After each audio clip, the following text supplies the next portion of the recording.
Welcome to Lotus Night. Let the stillness carry you into deep rest.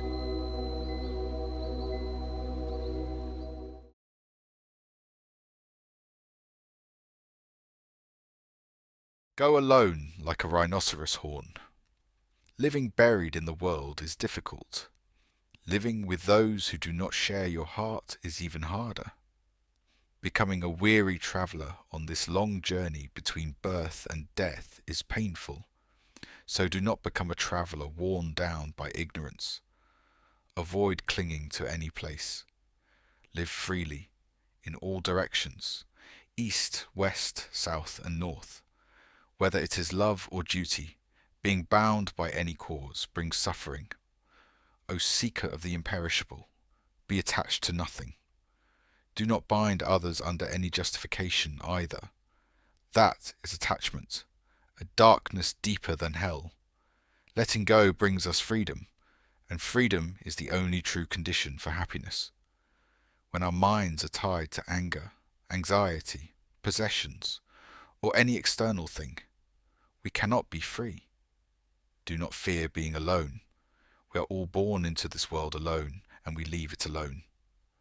Though we know this, we often forget. Sometimes we feel lonelier when surrounded by others. When we realize that being with others does not always cure loneliness, we begin to wander. Being alone can feel uncertain and frightening. In close relationships, we feel alive. But when the fear of abandonment arises, we lose our direction. Fortunately, emotional dependence often decreases with age. As people grow older, they tend to be less interested in social validation, find deeper satisfaction in solitude, and turn toward inner concerns. Perhaps this natural change is a merciful design to help ease the pain of inevitable partings. Yet solitude is a blessing for some and unbearable loneliness for others.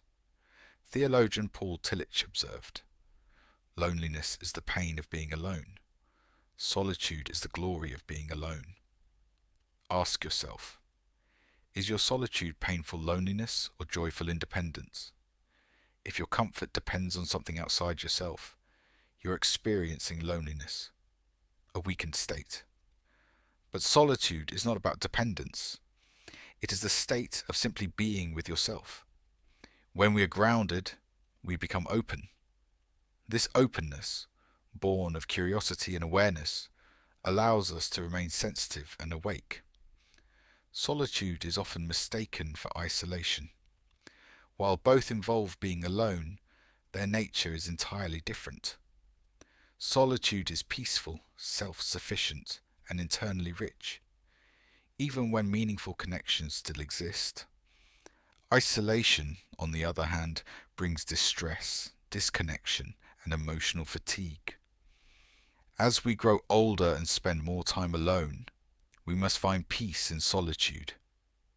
This space allows us to reflect, rediscover purpose, and gain clarity on what we truly want and how we want to live.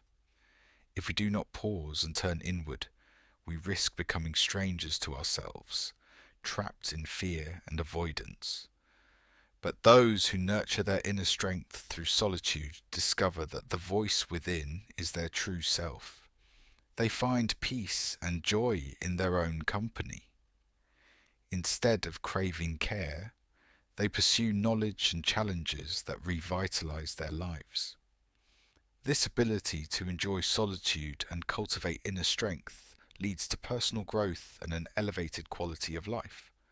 The core of all spiritual practice is meditation, to truly see yourself. Life is short. Ask yourself, who am I? What do I want? What kind of person do I want to become? How do I want to live and leave this life?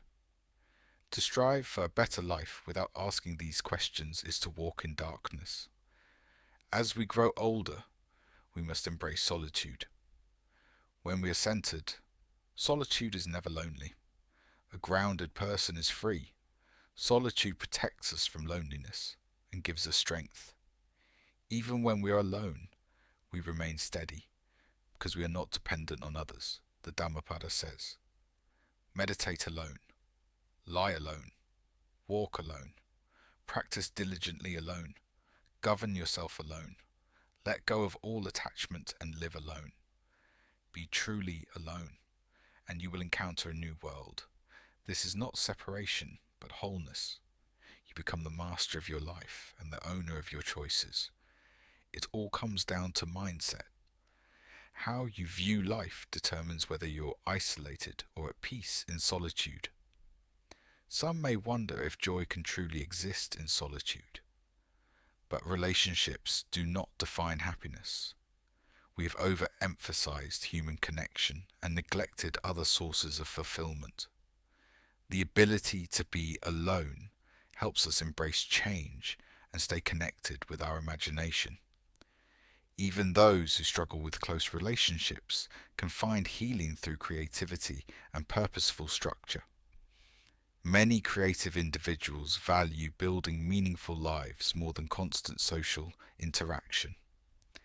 As William Wordsworth once wrote, "In a busy world, worn out by labour and dulled by pleasure, how welcome and grateful is solitude." And so, the timeless refrain returns. Go alone like a rhinoceros horn. Repeated often in the ancient Buddhist text, Sutta Nipāta, this phrase advises, if a relationship does not help you grow, walk alone. Do not cling out of fear. Let go of delusion and attachment. If you cannot walk with the wise and are tempted by the foolish, walk alone and do no harm. If you cannot find a true companion, walk alone and do good. Be like the elephant that leaves the noisy herd. Be free of corruption and illusion, like a gold bangle clanging when paired with another. Go alone, like the rhinoceros horn. Desire is sweet but deceiving.